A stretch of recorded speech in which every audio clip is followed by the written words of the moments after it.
your domain right now is mobile applications. Does the team see the future to expand or to go into other domains? That's really interesting.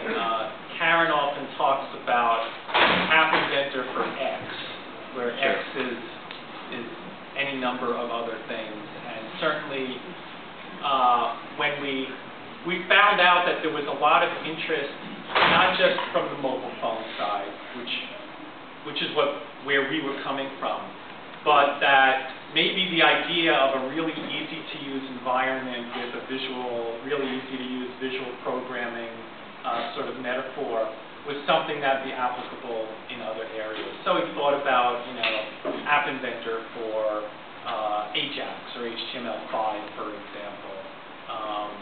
We have actually branched out a little bit. We just released today a set of Lego Mindstorms components.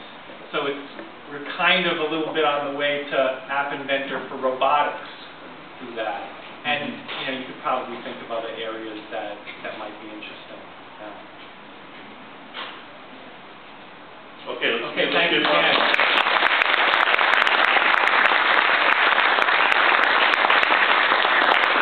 These guys will be around at least for a few minutes after if you want to grab them and ask them some questions.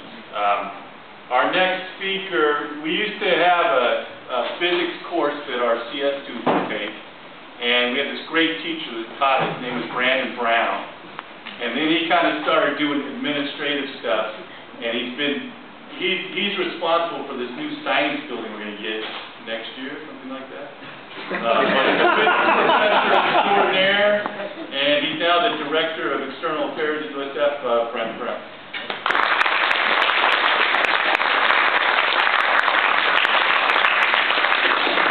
Thanks, Dave. Full of exaggeration, but appreciated. By the way, your program is extending its influence further. I don't know if it's more glider, nicer than that.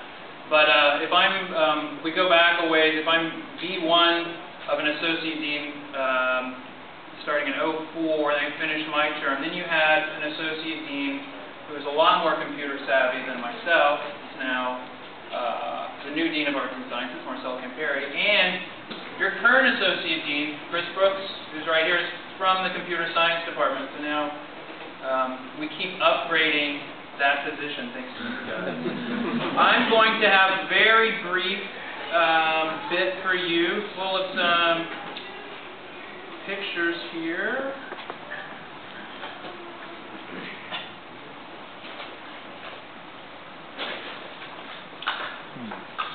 All right, this is the project. We've got big updates. I'm told I have trouble living in the present. This is kind of true. So I'm going to talk about the future and a little bit of the past. We have a bunch of alumni here. And when I get excited about my current role, I'm not teaching physics classes. Seeing the interaction between our alumni and our current students is fantastic. So if you walk out later, just for a brief bit, out onto the plaza, within a few years, this is going to be your view. So there's the 5th floor up there, Harney, we're looking south.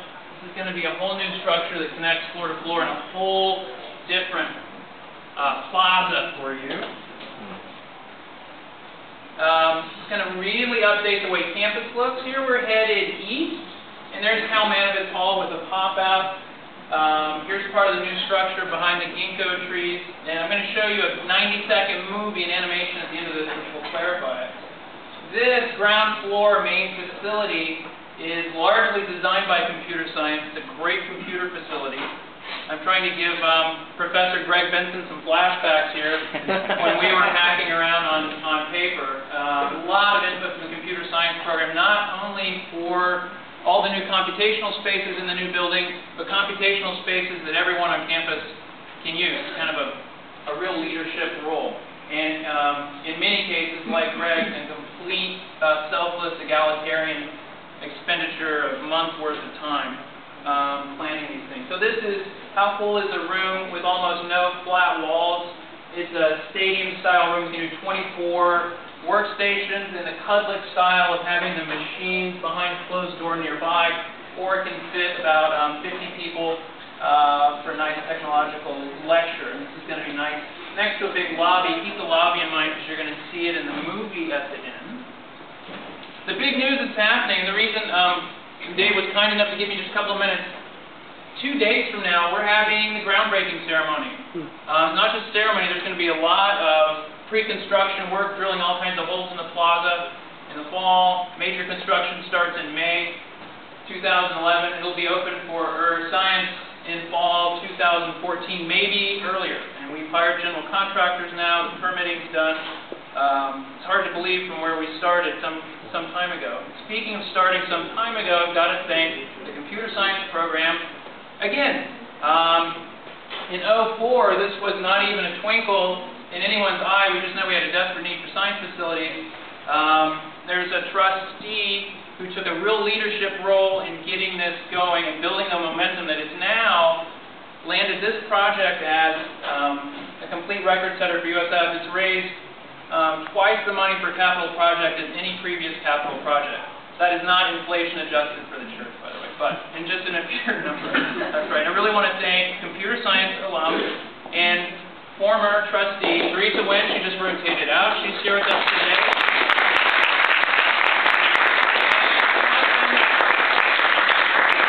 Fellow computer science alum Alberto Yepes, also absolutely critical in building the support. And we just got a tidal wave. It's kind of like we're the Yankees now, and we're gaining fans.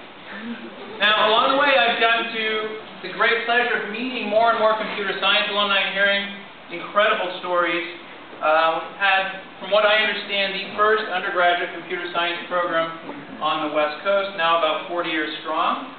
We have an alum, couldn't make it tonight, I don't think, unless Louis is here, who's recovered one of these signs from the original computer, and we want to install that in the new building as an ode that things passed. There's Professor Jim Haig with some students. Be interested if some of our newer students, or any of our students under 30, maybe recognize those. Yes, there are typewriters in the computer science lab.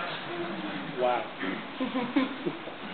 Now, well, we're setting up on a USF-hosted site with some new software through our alumni relations group. We're just going to test this. A lot of alumni have talked to us and said, yeah, I would love to share stories with other alumni, and then with their permission, we could share them with current students. There's so much that went on here in the early days. It's just absolutely fascinating.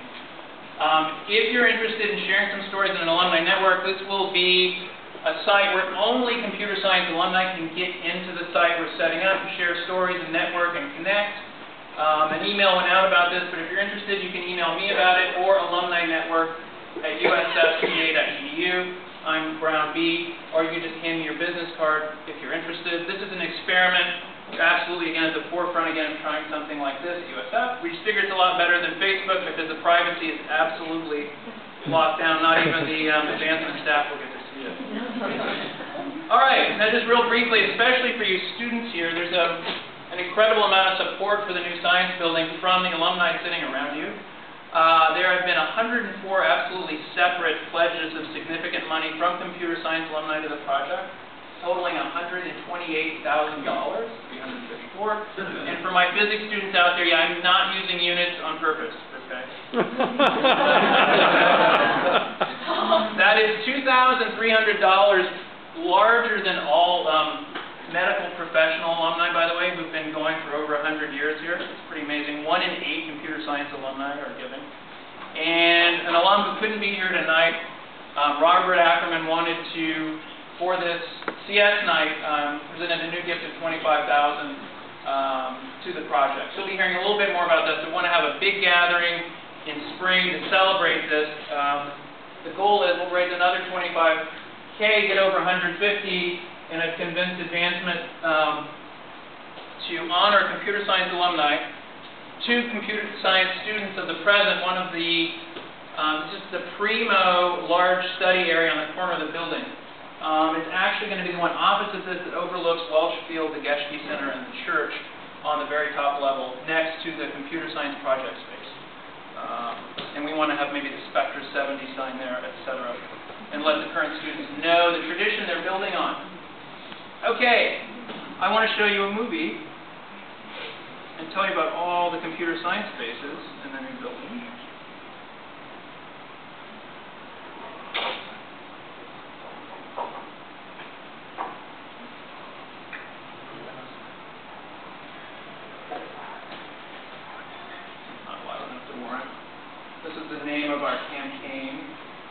Okay, let me pause that. As we move down, this is as if you just left and started flying off the nursing building headed north. We are right through those doors, of course, in here into the lecture hall, and the Kudlick room is behind that, facing the other way. You can see Lone Mountain in the distance. Here's the new structure, the new two-level plaza. As we move forward a little bit here, this is actually a green roof on top of and a glass wall on the side of a new, very large computer science lecture space specifically for the department. It's larger than the Kudlick lab, but builds off all the lessons of the design of that space. So this is actually lining up with the first floor of Harney where we store the physicists. There's going to be a little light and air down on that level. Sprinting viewpoint. Of course, as many of you know, you pay per second of animation, so we can kind we of get sprint this world around. put into Doom? What's that? Let's see what public safety says about that. So here we are up on top. This is level with Harney Plaza, but down with the sunken atrium. Now here we are on, and this is the wall of that large computer lecture facility I was talking about. You'll see Kalmanovich Hall, the church, and this is right outside that computational lecture hall, a new study lounge for students looking out at the Geschke Center and Welch Field again. Okay, this is on YouTube if you ever want to just take a gander at it. It's kind of fun to see it on the big screen. Okay, that's it. Please let me know if you got any questions about this. Cool.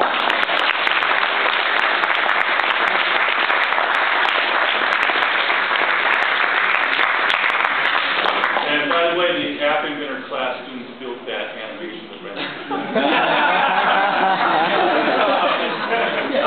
So we have a number of great new teachers. One of them is Sophie Ingold. She taught the Senior Master's Project class, and she's going to introduce some students that are going to give a quick demo. Hi, I'm Professor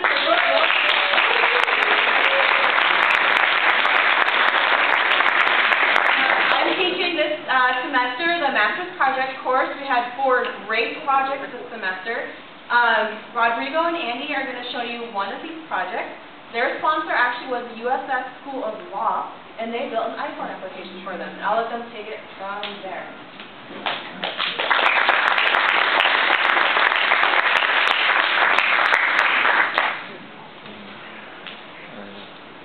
While they're setting up, EJ Jones, this is another new faculty.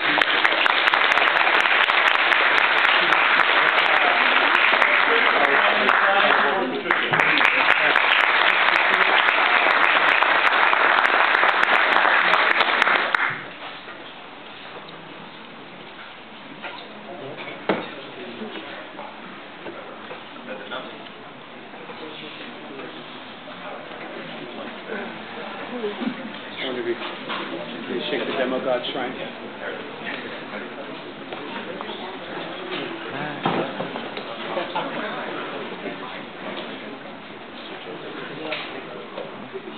Hi everybody, I'm Andy Steele. This is Rodrigo Papi. We are 2 web science majors and graduate students in Sophie Engel's class, in the Master's Project class. And as she mentioned, we did an iPhone application for USF Law School. Sponsor was USF Law School, Professor Henry Brown. What this was for is for the debate teams. The USF Law School has debate teams that go through about a dozen different competitions every year. They've had a very good record in the last few years. They have about 50 students participating each year, and they wanted an iPhone application to communicate with the legal community to improve the law school's credibility in this area, to increase legal awareness, to distinguish the university from the programs at other schools. In fact,